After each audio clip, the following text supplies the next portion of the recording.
Welcome to the Tribe Talk Show, live from Atlanta. On this show, you get real conversations, inspiring stories, entertainment, information that empowers, real talk. A safe space to learn and grow. Real sisterhood. Let's talk. Let's grow. Let's thrive together. Join the tribe. And now, here are your hosts, Tendai and Grace.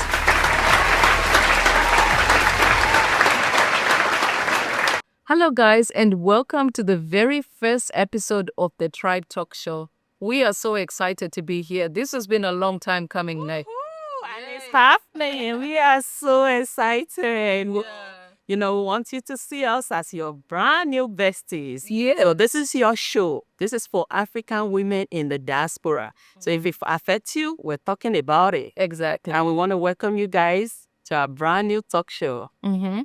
And I just wanted to give you guys a background on what inspired me to make this show. So I used to do some coaching, and I wanted to tailor my coaching for African women.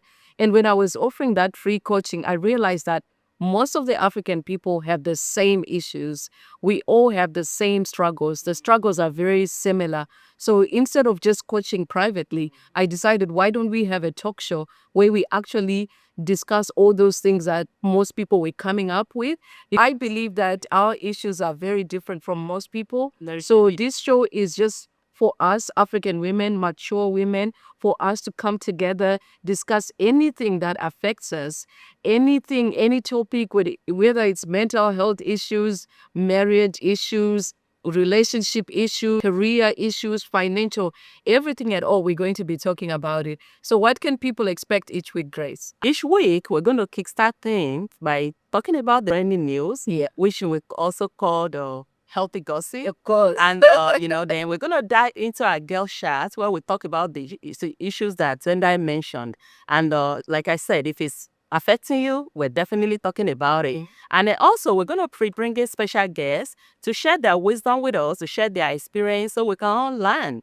We're all, students of life. And like you said, our stories are unique, our situations are unique. So let's do this together. Exactly. But what happened to our manners? I think we should have started by introducing ourselves. So It's not too late. Exactly. You want to start? Yeah, sure. I can start. So my name is Tendai. I'm originally from Zimbabwe, and I am a mother of two. I have two adult kids. My son is 24 and my daughter is 22. And I have been in the diaspora for it's coming to 25 years, which is really sad. Yeah, when I go home, I'm almost like a foreigner at home, which is crazy. Yeah, I need to apply for immigration in my own country. I lived in the UK for almost 15 years before I moved here to Atlanta about 10 years ago. For work, I work as a project manager, and I actually also train project managers. Yes. So if there's anyone that's looking for a career change, I actually do offer coaching on how to become a successful project manager. I'm also very passionate when it comes to African women. So I did write a book. Here it is. It's called The Art of Queening. Yeah. And it's a coaching book where I just guide African women on how to self-coach and how to control their selves, their emotion, and a lot of mental health awareness. So you can grab this. It's available on Amazon. Yeah, so that's me in a nutshell. Over to you, Miss Grace. Absolutely. And you know what? I'm so inspired, Tendai. And I just want to say that I'm really, really proud of you because this is an amazing book. It has helped me to hone my crown. And I encourage everybody to grab a copy. Oh, let me introduce myself formally to you guys. My name is Grace, and I'm originally from Nigeria. I think just like Tendai, I've been away from home for too long. Because I actually moved to UK first. I spent about 3 years in the UK. I think UK is like the passage for every African. Yes, then eventually I moved here about 20 years ago now. So this is home now. My background is in home healthcare, and but over the time, my passion has taken me to real estate, event planning, and DIY home decor, where I blend my passion with purpose. And I'm a wife and a mom to 3 amazing young boys who keep me inspired every day. Yes. So, but for me, it's all about faith, family, And I believe that with a little heart and a whole lot of hustle, anything is Of possible. course. And guys, she's actually downplaying her success. She's what they call moguls. She's a serial entrepreneur. I call it Very jack of all successful. She's very successful in what she does. But I just wanted to find out from you, because for what was it like for you to transition from living in Nigeria and living in the West?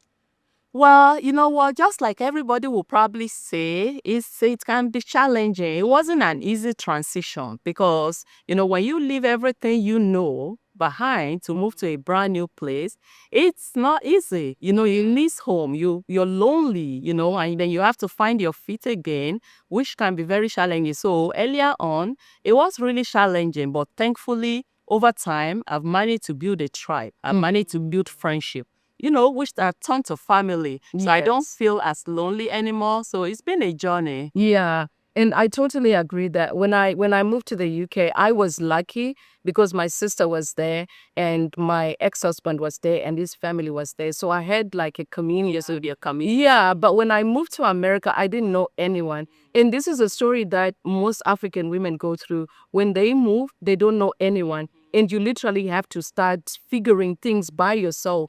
And this is where I think this show will come in. You don't have to be by yourself at all. I'm hoping that, you create a tribe by, joining our social media, meet people that share your experiences and really lean on this show. Look at us as your new besties. Exactly. But yeah, the journey has been quite interesting for me, especially just trying to find my way in a foreign land. I saw this quote that said, the people that move from Africa in their 20s, not knowing how to apply for a bank account, not knowing what credit was, just figuring, like our parents just shipped us over and said, bye, figure life by yourself. I get it. I get that question a lot, especially when I nearly moved to UK. People will be like, your parents were okay for you to move to a brand new country in your early 20s. And like to them, it's it's a greener pasture. So you go figure it out. And we always do. We always do. But I also feel like our generation kind of like matured faster, because I can't imagine my daughter going to a brand new country by herself. I will she went to New York for college and I almost had a heart attack every single day. I can. Because if she's not available on the phone, I'm thinking, has she been kidnapped? What's happening with her? But our parents were just like, bye, call us, send us money when you come I back. grew up in a different era, and it was a whole lot easier there. They want the best for us, but nowadays we kind of like already prepare what we thought is the best for the kids, so we tend to shelter them more. But overall, I wouldn't trade my experience for anything. Coming up, we're going to be talking about how to build your tribe. To stay tuned, we'll be right back.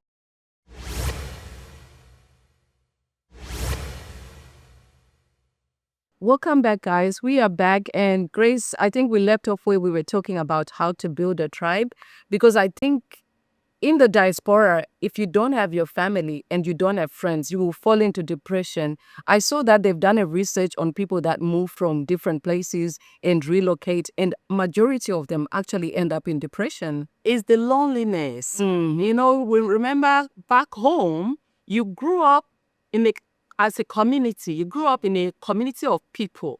You understand? The neighbors, the church, community events. You're always surrounded by people that look like you, that speak like you. Yeah. So when you move to a brand new place where you don't have that, We have to speak English every year. Exactly. So it's totally, I get it. I get why people will feel into that, area, and it's the loneliness is real. Yeah, but how was it for you? How did you manage to create like friendships, and how did you manage to navigate that aspect?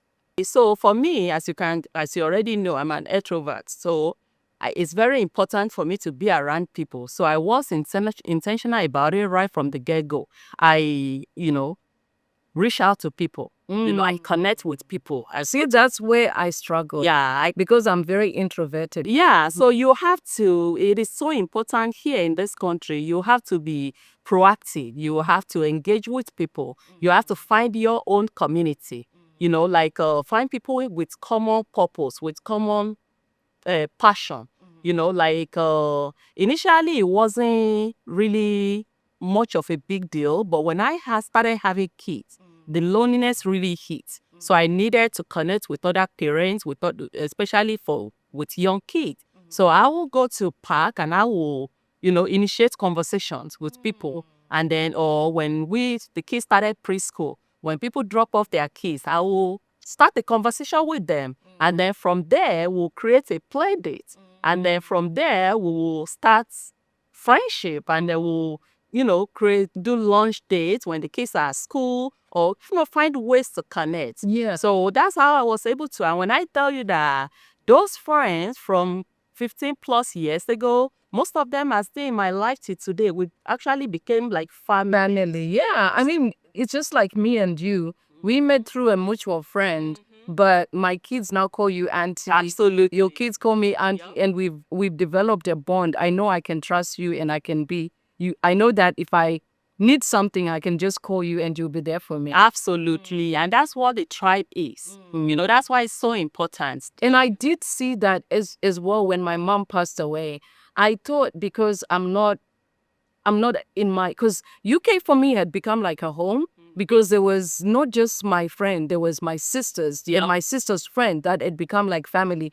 So when my mom passed away, I'm telling you, the friends, you, Sylvia, and my other set of group friends, the way they were there for me, for my children. My children were calling me and saying, Auntie so-and-so dropped food. Auntie so-and-so is calling. And that's such a blessing. They came, one of my friends drove to come and see them. And I didn't even worry about the kids. And I left them numbers. I said, listen, this is your auntie's number. You can call them. So I think you're right. Once you have managed to create those good friends, they can really become family. Because how often do I see some of my family members once a year, but I see you and my other friends like almost every other week, very regularly. And that's why you have to build those relationships. And when you do find them, you have to nurture them, because your friendship become an extension of your well-being. So it's so important that you are consistent in your approach of maintaining. It's like when you have a garden, if you don't water, it's going to wither. So same thing with friendship. You have to nurture it, because you can't tell me that if you didn't nurture those relationships, they will be there for you at the time of your need. Yeah. So it's absolutely so important. I think we need to treat friendships just like dating. Yeah. Because I find that most women put so much effort when it comes to their romantic relationship. But when it comes to friendships, they don't. I know me and you and our other friend, we have like dates. Yeah. Every month we meet. And I also have another friend group that we also meet on a monthly basis. And that has made us like closer, right? Yes. And which brings me to this, as you are making the friendship and you're building on it and you're trying your best to water it, to grow it, another aspect is being vulnerable with each other. Because what brought me to that is what actually brought me so close to you and our other friend is our ability to be vulnerable with each other. And I need to share this with the guests, guys. There was one week that there was a day that Nando's, was it a Nando's? It was when Nando's just newly opened in Atlanta. Yeah. We decided to go to Nando's. And tell me why. We were crying in the middle of the restaurant. It was so embarrassing, guys. Crying, bawling in Nando's. I'm sure our waiter was just looking at us like that. And you know what? But at that moment, though, I didn't even feel embarrassed. Yeah. I felt at home. I felt at peace. Even though it wasn't the best place to do that, but at the same time, I felt like I was in my safe place. Safe space. A safe space with my sisters. And, that's kind of like what is so important, because, people are quick to give up. Yes. On each other. And I know that you cannot be so trusting, but definitely being vulnerable kind of like strengthening, because relationships. People want to come out is like, I got everything. Everything is perfect. Yeah, I have the perfect relationship, perfect kids, perfect everything. And people will see through the fakeness. People can easily judge you if you're being fake. Absolutely. Yeah. Absolutely. Yeah. But coming to being vulnerable as well, I think you also need to take your time. Make sure you understand who you're being vulnerable to, because there are some really, really crazy people out there. So I think it's important as well, as you're being vulnerable, take your time, just like you would when you're dating someone. You're not just going to invite them to your house on the second date. Except you are me. You one is too much. You're right, sis. Truth of the matter is that in every relationship, we have to learn to put healthy boundaries in place. Yes. And that's what I didn't really know, from the get going. I didn't have boundaries. But I think that's your personality, though. It is, but then, it hurts me. More than it has really, saved me. And, I've been burned, I've been taken advantage of. And so it took a while before I eventually, actually, I think I'm still a work in progress. So it took me a while to really figure out that in everything we do, in every relationship, we have to put a healthy boundary in place. So that's really important as we strive to build these relationships and water this relationship and maintain this relationship. We also learn to slow down. Coming up, we have Bubemi, who is a mental health specialist and a director at Affirm Wellness, and she's here to talk about how to navigate mental health in the diaspora. We'll be right back.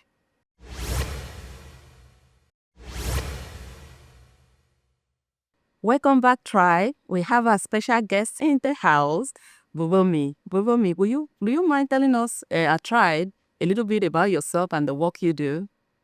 Well, my name is Bubemi Uwaifo. I am a licensed professional counselor in the state of Georgia. I provide individual therapy, couples therapy, and group therapy for individuals, the clients that I serve.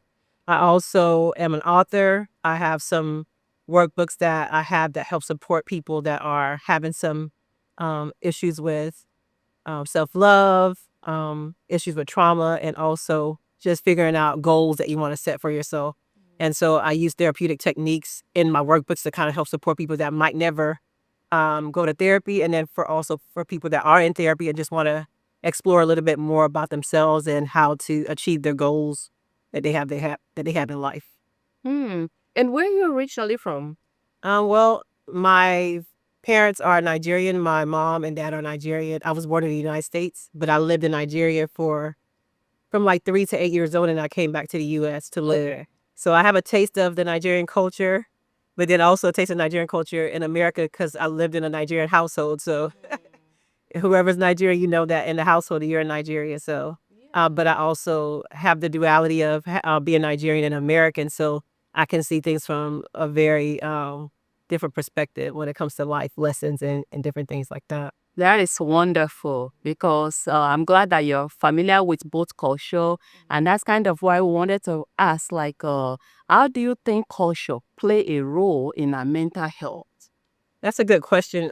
Culture plays a very significant role in mental health because our culture is basically what defines who we are, what we do, how we navigate the world, and what we think about things that we experience. And when it comes to mental health, different cultures have a different viewpoint on mental health. Some cultures embrace mental health and do things to promote mental health, while other cultures find it as a taboo. It's not something that you talk about. It's something that's kept a secret, or something that you don't expose. Yeah. Yes. And when it comes to your experience working with African women, are they really open to therapy? Are they open to seeking help when they're going through stuff?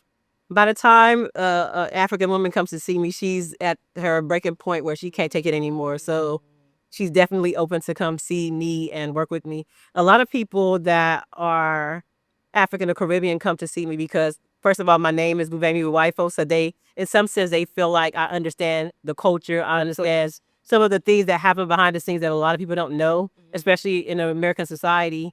Is like if they were to tell me something like, something about witchcraft or something about curses or something that might, for an American therapist or somebody that's not culturally aware or have cultural humility, that could be taken as a psychosis, or like, oh, that person, there's something wrong with them, they're crazy or something like that. They'll be wanting to get you sectioned. Exactly, put you on medication and things like that. So being able to process those things with people and not be ashamed, because I've actually had clients tell me, like, I can actually talk about things that might seem taboo or seem weird to other people, but when I talk to you about it, you're not like, oh my goodness, what is that?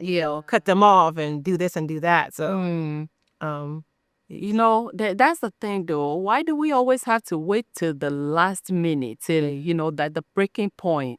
Because I think, why do you think that it's such a stigma especially in the African community. Most of the time, people here in America and in other parts of the world, once they are going through something, they are open to counseling. That's the first thought process. But as African, there's that stigma about, therapy or even mental health as a whole. Why do you think we're still saying that even in 2025? I do think that the Western culture promotes mental health and therapy more than other communities, especially the African community. However, I do feel like people are still anxious about talking to somebody and telling their business and sharing information about themselves because it's a vulnerable place. It's kind of scary. Learning about yourself and doing the work within yourself and then telling somebody about some of the things that you're going through can be very scary. And so that's one of the things I promote in my sessions is safety, letting them know that everything that we discuss is confidential, that it's a safe space to express themselves. This is a judgment-free zone, and just to keep you safe enough to kind of explore and experience and discuss some of the things that you're going through. And I think that's one of the strengths that I have is that I make people feel safe so they can share anything. They share all kinds of things. Yeah. And because I make them feel safe and I don't judge them, they're able to express themselves more. So I think it's more about that, about just that vulnerability. And because we're in some African cultures, you keep things in your household or you keep secrets and stuff like that. But also in some American cultures too, that you keep secrets and you keep everything, all the family businesses needs to stay in the family. So people are suffering and having a difficult time because they're not able to express themselves. So Yeah, and what are the common mental health issues that you're seeing affecting African women?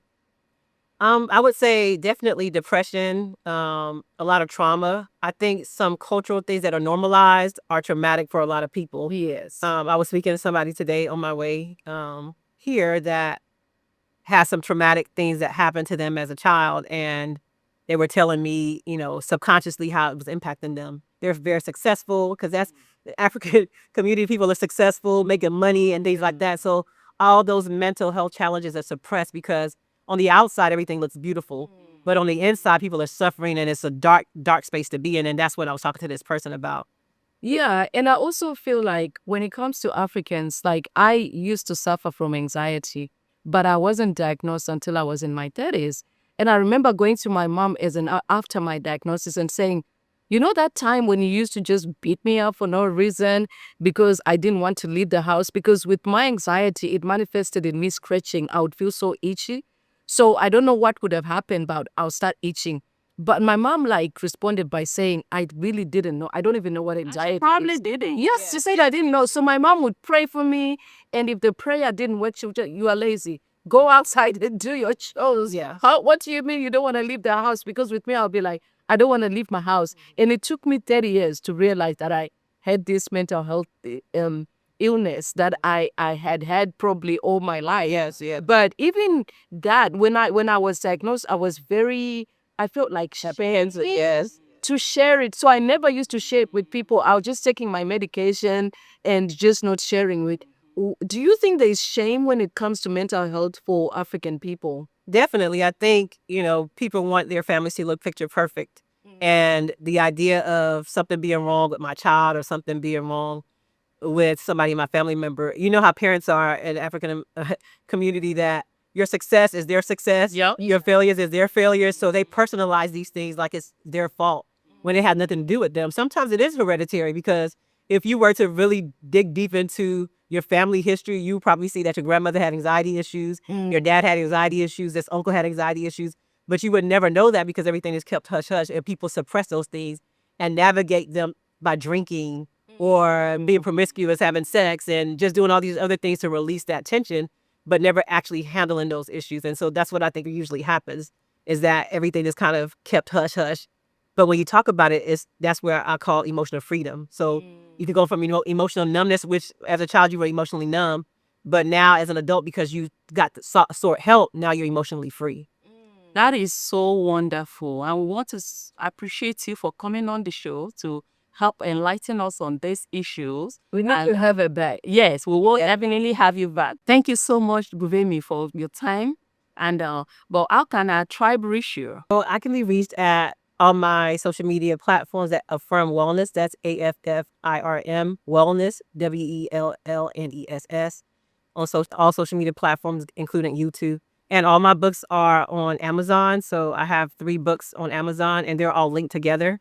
And so you can purchase those books on Amazon as well. And if you go on my website, I have a summary of how to utilize the books. That's awesome. We just want to thank you so much for all your awareness. And like I said, I would love to have you back too, because I think there's so much that we can learn from you.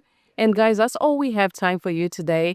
We are so happy that you could join us. And if you've been inspired by this episode, please share it with your friends, share it with your tribe, and do follow us on social media. We are at Tribe Talk Show on all social media platforms.